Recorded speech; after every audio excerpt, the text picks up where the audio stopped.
మీకొక ప్రశ్న ఉండొచ్చు. ప్రొటెస్టాంట్ బైబిల్ అనేది ఒకటి, రోమన్ క్యాథలిక్ బైబిల్ అనేది ఇంకొకటి అని చెప్పేసి ఎందుకు ఈ 2 వేరు వేరు అని మీరు ఆలోచిస్తా ఉండొచ్చు. సో, ప్రొటెస్టాంట్ బైబిల్ గురించి మనం మాట్లాడినప్పుడు దాంట్లో కేవలము 66 పుస్తకాలు మాత్రమే ఉన్నాయి. దాన్ని మనం దేవుని వాక్యంగా పరిగణిస్తాం.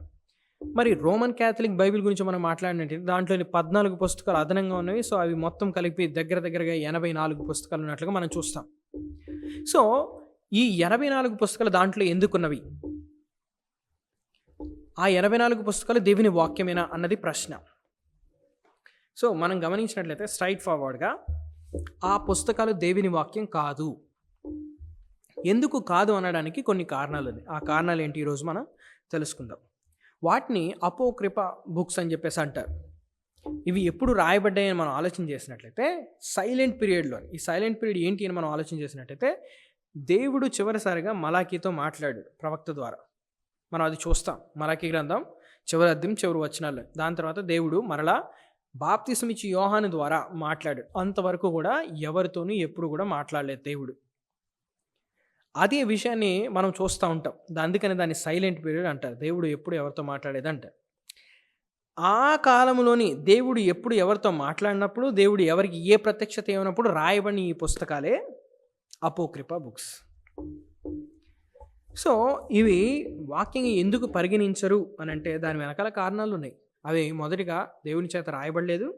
అవి దేవుడు దాంట్లో మంచి చరిత్ర ఉండొచ్చు, హెల్ప్ఫుల్ చరిత్ర ఉండొచ్చు, హిస్టరీ అనేది ఉండొచ్చు. బట్ అవి దేవుని వాక్యం కాదు.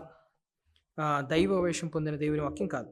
వాటికి గల కారణాలు చూద్దాం. మొదటిది, అవి దైవావేశం వలన కలిగాయి అని ఆ గ్రంథాలు చెప్పడం లేదు. ఈ 14 పుస్తకాలు ఏవైతే ఉన్నాయో అవి ఎప్పుడు కూడా అవి దైవావేశం వలన కలిగినవి, దేవుని యొక్క మాట అని, దేవుని యొక్క పలుకు అని ఎప్పుడు కూడా చెప్పలేదు. రెండవది ఏంటంటే కొత్త నిబంధన గ్రంథంలో అపోక్రిఫ గ్రంథాలు ఎవరు కూడా ఎప్పుడు కూడా కోట్ చేయలేదు.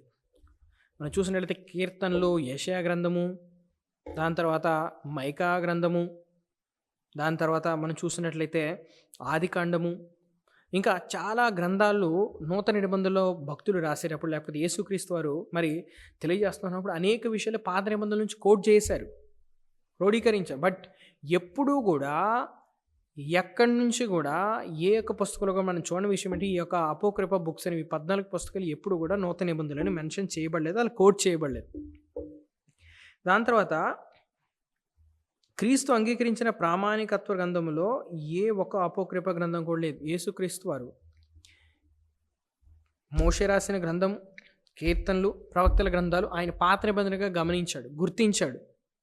కానీ ఈ పుస్తకాల్లో ఎక్కడా ఎప్పుడు కూడా ఈ అపోక్రిఫ పుస్తకాలు లేవు.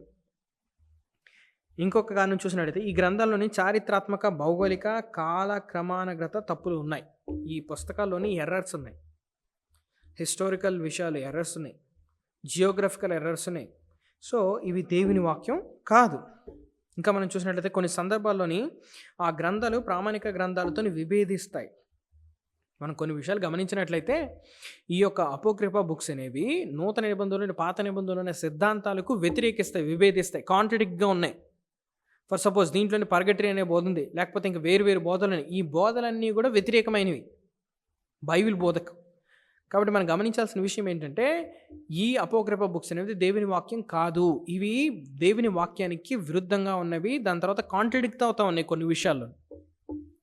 ఇంకా మనం 6వ విషయం చూసినట్టయితే అపోక్రిఫ గ్రంథాలు ట్రెంట్ సభలోని 16వ శతాబ్దంలో, అనగా అవి రాయబడిన 100 సంవత్సరాల తర్వాత క్యాథలిక్ వారు అంగీకరించారు. ఇంట్రెస్టింగ్ థింగ్ ఏంటంటే వీటిని 16వ శతాబ్దం వరకు దేవుని వాక్యంగా పరిగణించలేదు. 16వ శతాబ్దంలోని కౌన్సిల్ ఆఫ్ ట్రెంట్ అనేది జరిగింది. ఆ కాలంలో అప్పుడు వాళ్ళు దేవుని వాక్యంలోని యాడ్ చేసుకున్నారు రోమన్ క్యాథలిక్స్ వారు, ప్రొటెస్టెంట్స్ ఎప్పుడైతే బయటకు వచ్చారో అప్పుడు. అంతేగాని ఇవి అంతకుముందు అంటే 1వ శతాబ్దం నుంచి 16వ శతాబ్దం వరకు ఎక్కడా కూడా వీటిని దేవుని వాక్యంగా పరిగణించిన దాకా లేదు. ఇవి కేవలం ఒక చరిత్ర రెఫరెన్స్గా వాడబడ్డాయి.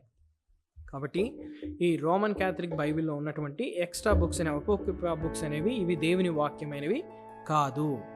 దేవుని వాక్యం కేవలము 66 పుస్తకాలు గల బైబిల్, ఆదికాండం నుంచి ప్రకటన గ్రంథం వరకు రాయబడినవే బైబిల్, దేవుని మాట.